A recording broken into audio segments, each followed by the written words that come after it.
करेंगे देहरादून से। देहरादून में चारधाम यात्रा की तैयारियों पर आज बैठक होगी। सचिवालय में सुबह 11 बजे से सीएम धामी बैठक लेंगे। इस मीटिंग में यात्रा से जुड़े विभागों के अफसर भी मौजूद रहेंगे। आपको बता दें कि 22 अप्रैल को गंगोत्री और यमुनोत्री के कपाट खुलेंगे, तो वहीं 25 अप्रैल को केदारनाथ और 27 अप्रैल को बद्रीनाथ के कपाट खोले जाएंगे।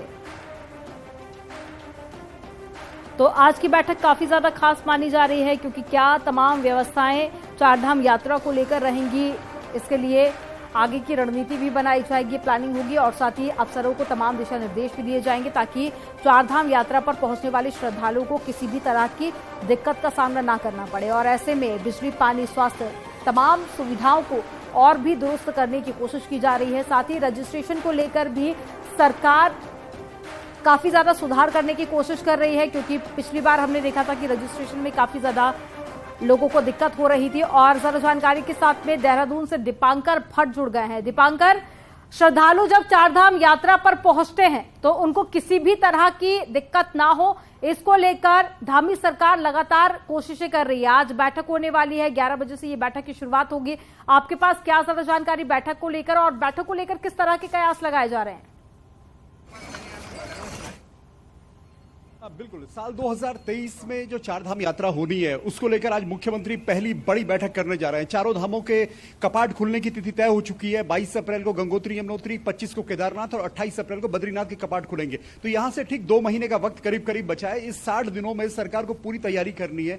हरिद्वार से लेकर और चारों धामों के रूट जो होते हैं, देश भर से श्रद्धालु यहां पर पहुंचते हैं। और पिछले साल की अगर बात देखें तो 46 लाख के नंबर को टच किया था यात्रियों ने उत्तराखंड में। तो आज मुख्यमंत्री की जो बैठक होने वाली है, इस बैठक में पहला जो मुख्य सवाल है वो तो यह है कि जोशीमठ में जिस तरह जमीन धसी, सड़कों पर जिस तरह वहां सड़कें टूटी हैं, सड़कें धस रही है, तो क्या बद्रीनाथ यात्रा होगी या नहीं होगी, पहला सवाल। दूसरा सवाल यह कि बद्रीनाथ में अगर यात्रा होगी तो जोशीमठ के पड़ाव को किस तरीके से इस्तेमाल किया जाएगा, क्योंकि जोशीमठ में अभी स्थितियां सुधारने की कोशिश जरूर हुई है, लेकिन चाहे होटल हो या फिर होम स्टे हो, वहां पर रुकने की कैसी व्यवस्था बनाई जाएगी, क्योंकि सबसे ज्यादा संख्या में यात्री बद्रीनाथ पहुंचते हैं। तो इस बैठक में एक अहम बिंदु यह रहेगा। दूसरी बात यह कि हरिद्वार से लेकर और चारों धामों में गंगोत्री, यमुनोत्री, बद्रीनाथ, केदारनाथ में वहां पर पुलिस पर्सनल किस तरीके से रहेंगे, ट्रैफिक प्लान किस तरीके से रहेगा, जो बसें लगाई जाती है यात्रियों के लिए उनके नंबर क्या रहेगा, इसके साथ साथ रजिस्ट्रेशन की व्यवस्था क्या रहेगी, पीने के पानी की सुविधा हो, बिजली हो, सड़कें हो, सभी जो डिपार्टमेंट्स कनेक्ट करते हैं चारधाम यात्रा से, उन सभी की आज बैठक यहां पर मुख्यमंत्री लेने वाले हैं। तो अब ये मुख्यमंत्री का यह भी कहना है कि उम्मीद यह की जा रही है कि पिछले साल अगर ये नंबर 46 लाख का था तो इस बार ये नंबर उससे भी ज्यादा जाएगा। तो ऐसे में तैयारियां और ज्यादा बड़े स्केल पर करनी होगी। तो इसलिए आज की बैठक बेहद अहम है। जी बिल्कुल दीपांकर, आज की बैठक बेहद अहम मानी जा रही है और बैठक का क्या कुछ निष्कर्ष निकलता है उस पर भी आपसे जानकारी लेंगे। पर फिलहाल तमाम जानकारी साझा करने के लिए बहुत शुक्रिया दीपांकर आपका। और चलिए खबरों में आगे बढ़ते हैं।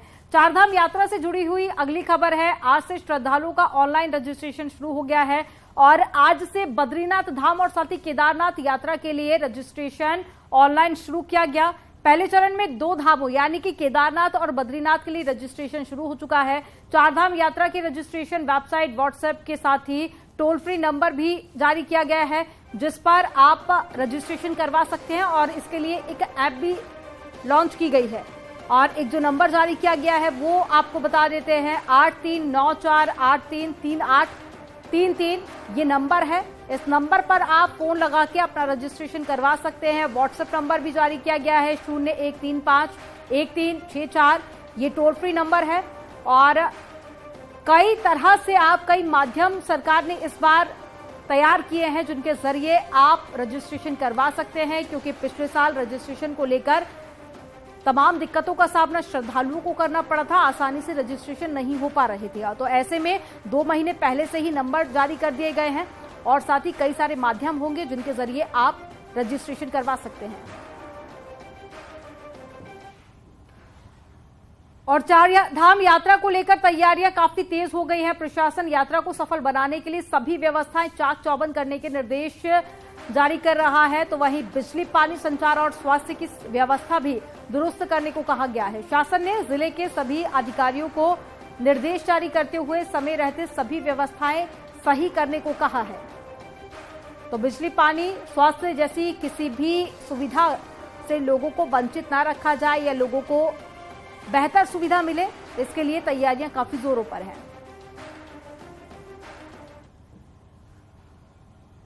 और 25 अप्रैल को केदारनाथ धाम के कपाट खुलने हैं और ऐसे में अब केदारनाथ यात्रा मार्ग से बर्फ हटा कर मार्ग खोलने की कसरत भी शुरू हो गई है। वीडियो में आप देख सकते हैं कि केदारनाथ पैदल मार्ग बर्फ से किस तरह से ढके हुए हैं, जिसे देखते हुए DDMA ने केदारनाथ यात्रा मार्ग में बर्फ हटाने का कार्य शुरू कर दिया है।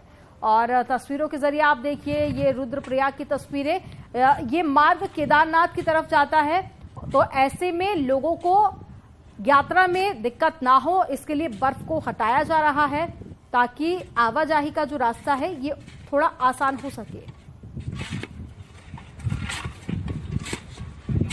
तो एक तस्वीर आप देखिए, ये रास्ता जहां से होकर श्रद्धालु पहुंचेंगे केदारनाथ, काम अभी से शुरू कर दिया गया है। दूसरी तरफ आपको केदारनाथ की तस्वीरें दिखा रहे हैं जहां पर श्रद्धालु पहुंचना चाहते हैं, तो इसी रास्ते से होकर गुजरना होगा और केदारनाथ में भी कपाट खोले जाएंगे अप्रैल में और तैयारियां अभी से शुरू कर दी गई हैं। तो 2.5 साल पहले उत्तराखंड बीजेपी ने जिस 3 एकड़ जमीन पर धूमधाम से पार्टी हेडक्वार्टर का शिलान्यास किया था, उस पर भवन तो बन नहीं पाया, उल्टे जमीन जरूर विवादों में आ गई। बीजेपी अब इस जमीन का मुंह छोड़ नई जमीन की तलाश में जुट गई है और इसी से जुड़ी एक खबर आपको दिखाते हैं। पूरी रिपोर्ट के जरिए आप ये खबर समझिए।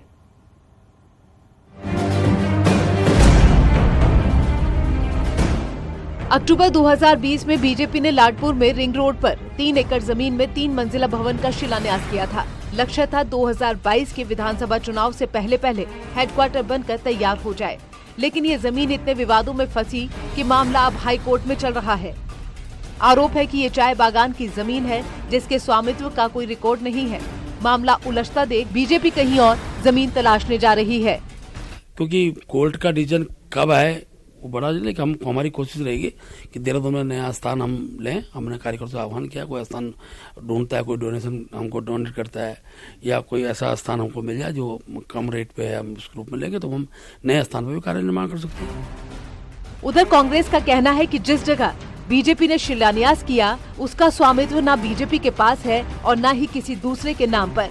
बीजेपी ने सत्ता के प्रभाव में आकर सरकारी जमीन कब्जाने का काम किया है। सरकार को ऐसे लोगों पर एक्शन लेना चाहिए।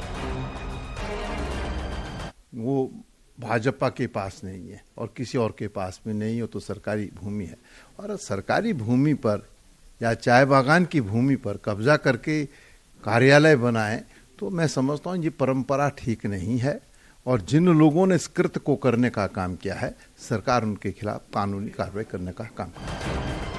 बहरहाल विवादों में आई इस जमीन से अब बीजेपी पीछा छुड़ाना चाहती है, इसीलिए अब नई जमीन की तलाश भी शुरू हो गई है। सोमवार को ही पार्टी की प्रबंध समिति की मीटिंग में भी इस पर चर्चा की गई। न्यूज़ 18 के लिए देहरादून से सुनील नवप्रभात की रिपोर्ट।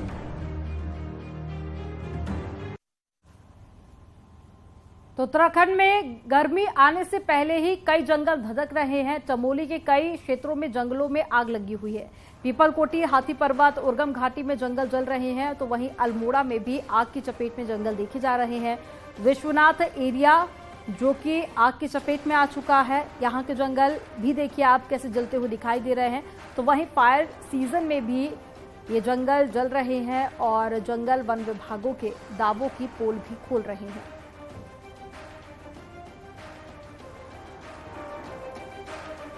तो तस्वीरें आप देखिए, जो जंगल किस तरह से आग की चपेट में है और वन विभाग की तरफ से तमाम दावे किए गए थे कि तैयारियां पूरी हो चुकी हैं, क्योंकि इस सीजन में अमूमन इस तरह की तस्वीरें उत्तराखंड से देखी जाती हैं जंगल जलने की, लेकिन वन विभाग की तरफ से जो तैयारियों का दावा किया गया था उनकी पोल खोलती हुई नजर आ रही है। ज्यादा जानकारी के साथ में सुनील नवप्रभा जुड़ गए हैं। सुनील, उत्तराखंड में वो कौन कौन से ऐसे जंगल है जो कि आग की चपेट में है, अभी क्या वहां पर ताजा स्थिति देखी जा रही है और साथ ही वन विभाग की तरफ से आखिर क्या कोशिशें की जा रही हैं? देखिए, 15 फरवरी से फायर सीजन शुरू हो चुका है और अगर आप परिस्थितियां देखेंगे तो अभी भी पूरी तरह से समर सीजन शुरू नहीं हुआ है। हाई एल्टीट्यूड के जो एरिया है वहां पर बर्फबारी भी हो रही है। बावजूद इसके, क्योंकि इस बार बर्फबारी कम हुई है, बारिश भी कम हुई है, जमीन में नमी कम है, तो अभी से पूरे प्रदेश में आप चाहे पिथौरागढ़ की बात ले लें, बागेश्वर की ले लें, इधर चमोली की ले लें, रुद्रप्रयाग ले लें, उत्तरकाशी तक तमाम जगह जंगलों का धधकना शुरू हो गया है। अल्मोड़ा और उत्तरकाशी में अभी भी कई क्षेत्रों में जंगलों में आग लगी हुई है। जोशीमठ की उर्गम घाटी में जंगल धू धू करके जल रहे हैं। तो लगातार जंगलों का सिलसिला जलने का शुरू हो गया और आप देखेंगे कि जब गर्मियों का सीजन अपने चरम पर होगा तो इस बार ये अंदेशा जताया जा रहा है कि जो जंगलों की आग है वो अपने भयावह लेवल पर पहुंच सकती है। इसके लिए वन विभाग ने अभी तक जो तैयारियां की थी, हर साल इसके लिए मीटिंगें होती हैं, तैयारियां की जाती है, लेकिन जब धरातल पर चीजें उतरती हैं, जब जंगलों में आग लगती है तो फिर जंगल धधकने शुरू हो जाते हैं। हालांकि वन विभाग का कहना है कि इस बार वो हेलीकॉप्टर की भी व्यवस्था करेगा जंगलों की आग बुझाने के लिए, लेकिन अभी तक ऐसे कोई प्रयास जमीन पर दिखाई नहीं दिए। जी, तमाम जानकारी साझा करने के लिए बहुत शुक्रिया आपका। तो उत्तराखंड में गर्मी के लिए अलर्ट के बीच में तापमान लगातार बढ़ता जा रहा है। देहरादून में 30 डिग्री तक तापमान पहुंच रहा है।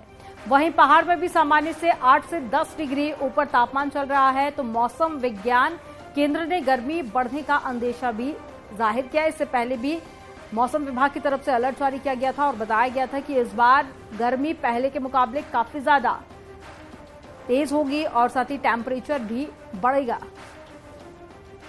तो अब तस्वीरें भी कुछ ऐसी ही आ रही है। 8 से 10 डिग्री तक तापमान बढ़ेगा, ऐसे मौसम विभाग की तरफ से जानकारी दी गई।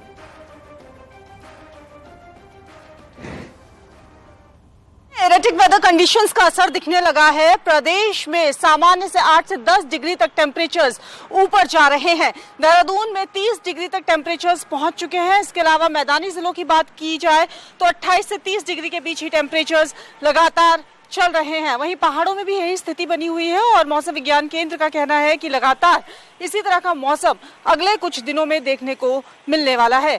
न्यूज़ 18 के लिए देहरादून से भारती सकलानी उनियाल।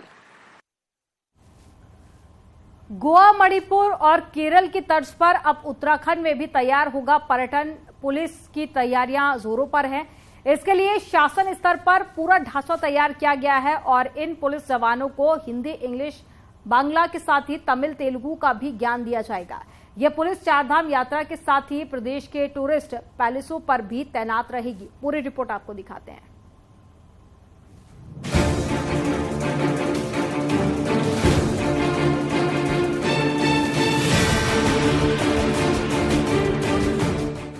उत्तराखंड में चारधाम यात्रा के साथ ही मसूरी, नैनीताल जैसे टूरिस्ट डेस्टिनेशन हैं और आए दिन पुलिस जवानों की इन इलाकों में आने वाले यात्रियों और टूरिस्टों के साथ में कई बार टकराव जैसी घटनाएं भी सामने आती हैं। हाल ही में दिल्ली में हुई केंद्रीय पर्यटन विभाग के साथ ही सभी राज्यों की मीटिंग में केरल और गोवा की पर्यटन पुलिस की तर्ज पर सभी राज्यों में पर्यटन पुलिस की विंग तैयार करने के निर्देश दिए गए, जिसमें अब उत्तराखंड में भी पर्यटन पुलिस बनाने के लिए पुलिस मुख्यालय से एक रिपोर्ट शासन को भेजी जा रही है, जिसके बाद प्रदेश में पर्यटन पुलिस तैयार होगी। और ये मुख्यालय लेवल पे कि ये जो हरिद्वार है, मसूरी है, नैनीताल है, वहाँ पे हमारा जो साल भर के जो टूरिस्ट आते हैं उनको मदद के लिए भी टूरिज्म पुलिस जो इकाई है हमें स्थापित करें। अब इस पे विचार कीजिए। प्रदेश में कई राज्यों के टूरिस्ट के साथ ही चारधाम यात्री भी पहुंचते हैं और इन यात्रियों को स्थानीय संस्कृति के साथ इलाके भी पूर्ण रूप से सभ्यता और महत्वता देने के लिए, साथ ही उन पर्यटकों को उन्हीं की भाषा में समझाने के लिए उत्तराखंड की पुलिस को अलग अलग भाषाओं का भी ज्ञान दिया जाएगा। इन पुलिस जवानों की अलग से पहचान के लिए इनकी ड्रेस भी खाकी से अलग होगी। लास्ट टाइम भी करीब हमारी 70 कर्मचारी है, उनको हमने ट्रेनिंग दिए थे, उनको भी रिफ्रेश होगा और भी कुछ लोगों के ऐड करेंगे। और अब इस बार हम प्लान करेंगे कि उनको कुछ और भाषाएं सीखने वाले उनको भी प्रोत्साहित कराया जाए, ताकि हमारा जो टूरिज्म पुलिस है हर तरीके से उनको जो टूरिस्ट आ रहे हैं उनको मदद कर सके। पर्यटन पुलिस भले ही 6 महीने चारधाम यात्रा को संभालेगी और दूसरे समय में टूरिस्ट डेस्टिनेशनों में तैनात रहेगी। इन पर्यटन पुलिस को तैयार होने में भले ही कुछ समय लगेगा, लेकिन भविष्य में पर्यटकों के साथ ही यात्रियों को भी इस विंग से काफी ज्यादा फायदा होगा। न्यूज़ 18 के लिए देहरादून से सतेंद्र बर्तवाल की रिपोर्ट। हल्द्वानी में केंचुई धाम के विस्तार का रास्ता साफ हो गया है और धाम के विस्तार के लिए सरकार ने ग्रामीणों से 45 नाली जमीन ले ली है और साथ ही केंचुई धाम के विकास के लिए सरकार ने 60 करोड़ का बजट भी जारी किया है। वहीं इस जमीन पर 400 गाड़ियों के लिए पार्किंग के साथ ही शॉपिंग सेंटर, होटल और मेडिटेशन सेंटर का निर्माण भी कराया जाएगा। आपको बता दें कि नीम करोली बाबा के केंची धाम आश्रम में हर वक्त बड़ी संख्या में लोग पहुंचते हैं और साल भर में लाखों की तादाद में लोग यहां पर आश्रम में दर्शन करने के लिए पहुंचते हैं।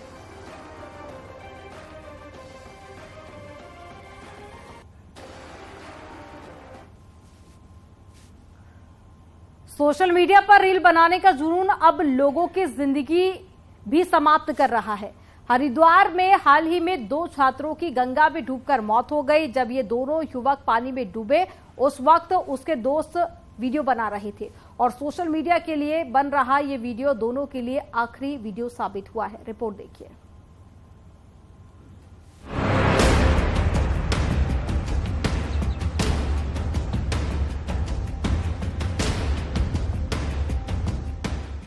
इन दिनों युवाओं में रील बनाने की बीमारी उनकी जान पर भारी पड़ रही है।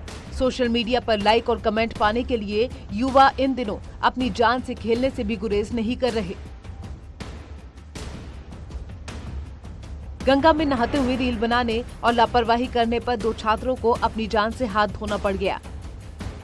12 फरवरी को IIT रुड़की के छात्र की दोस्तों से शर्त लगाकर गंगा में तैरने के दौरान मौत हो गई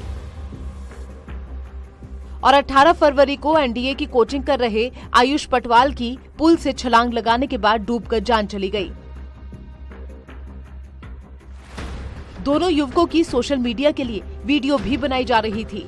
भी हम लोग क्या करते हैं, जो मन कर रहा है ट्रेंड, बस क्योंकि वायरल होना है, कुछ भी करने को तैयार हो जाते हैं, जो कि बहुत गलत है।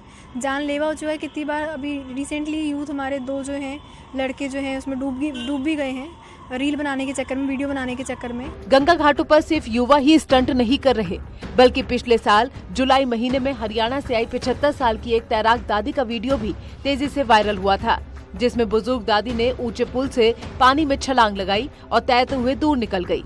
वहीं पुलिस अधिकारी लोगों से लापरवाही न करने और चैन पकड़कर नहाने की अपील कर रहे हैं। लोगों से अपील है कि वो जो भी यहाँ पे अरेंजमेंट्स नहाने आ रहे हैं तो नहाने का जो अरेंजमेंट किया गया है, जो चैनल लगे हुए हैं उसके अंदर ही जो सेफ जोन है वहीं पे स्नान करें। और आज सोशल मीडिया में फेमस होने के लिए युवा जान से खेल रहे हैं, जिसके चलते कई लोग अपनी जान भी गंवा चुके हैं। लिहाजा रील की बढ़ती बीमारी से युवाओं को बचना होगा। न्यूज़ 18 के लिए हरिद्वार से पुलकित शुक्ला की रिपोर्ट।